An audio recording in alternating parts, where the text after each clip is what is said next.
खुदा बाप और बेटे और उल कुदस के नाम से आमीन। मेरे अजीज़ो, आइए हम खुदावंद अपने खुदा का शुक्र करें जिसने आज का ये खूबसूरत दिन हमारी ज़िंदगी में बढ़ा दिया। तो आइए अजीज़ो, हम आज के दिन का आगाज़ बाइबल मुक़द्दस में से पाकमा कलीसिया की चुनी हुई तिलावतों से करते हैं। ये वो कौम है जो खुदावंद अपने खुदा की आवाज़ नहीं सुनती। हमारे लिए आज की पहली तिलावत इर्मिया नबी का सहीफ़ा, उसका 7वां बाब 23वीं आयत से लेकर 28वीं आयत तक। मगर मैंने इस बात का उन्हें हुक्म देकर कहा कि तुम मेरी आवाज़ सुनो तो मैं तुम्हारा खुदा हूँगा और तुम मेरी उम्मत होगे, और तुम उस सारी राह में चलो जिसका मैंने तुम्हें हुक्म दिया, ताकि तुम्हारा भला हो। पर उन्होंने ना सुना और ना अपने कान लगाए, बल्कि अपनी मशवरतों पर और अपने शरीर दिलों की जिद पर चले और पीछे को फिरे और आगे को ना चले।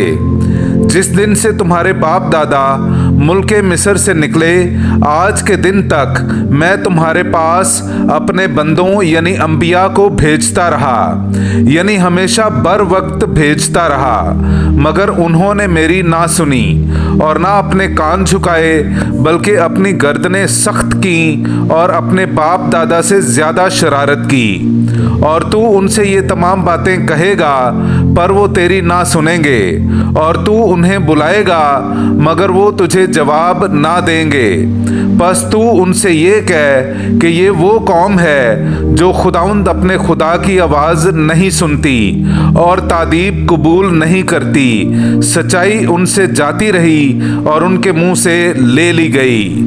पाकलाम का पढ़ा और सुना जाना हम सब के लिए बाइस बरकत हो। खुदा का शुक्र हो। आज तुम उसकी आवाज़ सुनकर अपने दिल को सख्त ना करो। मेरे अजीज़ो, आइए हम खुदावंद अपने खुदा की हमदो तारीफ़ करें। मैं आपके सामने पढ़ूंगा ज़बूर नंबर 95, उसकी पहली से दूसरी और फिर 6 से 9वीं आयत तक। आओ हम खुदावंद के लिए नगमा परदाजी करें, अपनी निजात की चट्टान के लिए खुशी से ललकारें। उसके हुजूर शुक्रगुजारी करते हुए आएं और गीत गाते हुए उसके आगे खुशी के नारे मारें। आओ हम झुकें और सजदा करें और अपने खालिक खुदावंद के आगे दोजानो हो जाएं, क्योंकि वही हमारा खुदा है और हम उसकी पासबानी की उम्मत बल्कि उसकी हदायत का गला हैं। काश कि आज तुम उसकी आवाज़ सुनो। तुम अपने दिल को सख्त ना करो, जैसा मरीबा में या जैसा मस्सा के दिन बियाबान में किया था, जहां तुम्हारे अजदाद ने मेरा इम्तिहान किया और मेरे कामों को देखकर भी मुझे आजमाया।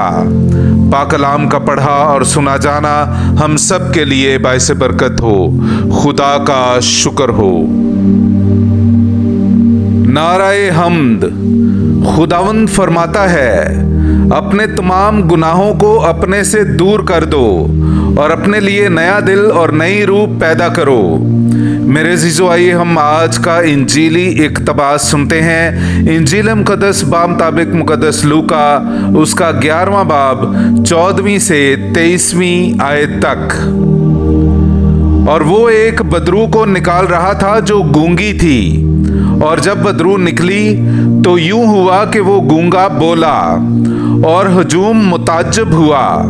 मगर उनमें से बाज ने कहा कि वो बदरूहों के सरदार बाल ज़बूल की मदद से बदरूहों को निकालता है। औरों ने आजमाइश के लिए आसमान पर से कोई निशान उससे मांगा, मगर उसने उनके ख्यालों को जानते हुए उनसे कहा कि जिस बादशाही में फूट पड़ जाए वो वीरान हो जाएगी और घर पर घर गिरेगा। बस अगर शैतान अपने ही में मुखालिफत रखे तो उसकी बादशाही क्यों कर कायम रहेगी? क्योंकि तुम मेरी बाबत कहते हो कि ये बाल ज़बूल की मदद से बदरूहों को निकालता है। तो अगर मैं बदरूहों को बाल ज़बूल की मदद से निकालता हूँ, फिर तुम्हारे बेटे किसकी मदद से निकालते हैं? इसलिए वही तुम्हारे मुनसिफ होंगे। लेकिन अगर मैं खुदा की कुदरत से बदरूहों को निकालता हूँ, तो बेशक खुदा की बात बादशाही तुम्हारे पास आ पहुंची है। जब कोई मुसल्ला जोर आवर अपनी हवेली की हिफाजत करे तो उसका माल महफूज रहता है, लेकिन अगर कोई उससे भी जोर आवर आकर उस पर गालिब आए तो उसके सब हथियार जिन पर उसका भरोसा था छीन लेता और उसका माल लूट कर बांट देता है। जो मेरे साथ नहीं वो मेरा मुखालिफ है, और जो मेरे साथ जमा नहीं करता वो बखेरता है। पाक कलाम का पढ़ा और सुना जाना हम सब के लिए बाइस बरकत हो। खुदा का शुक्र हो।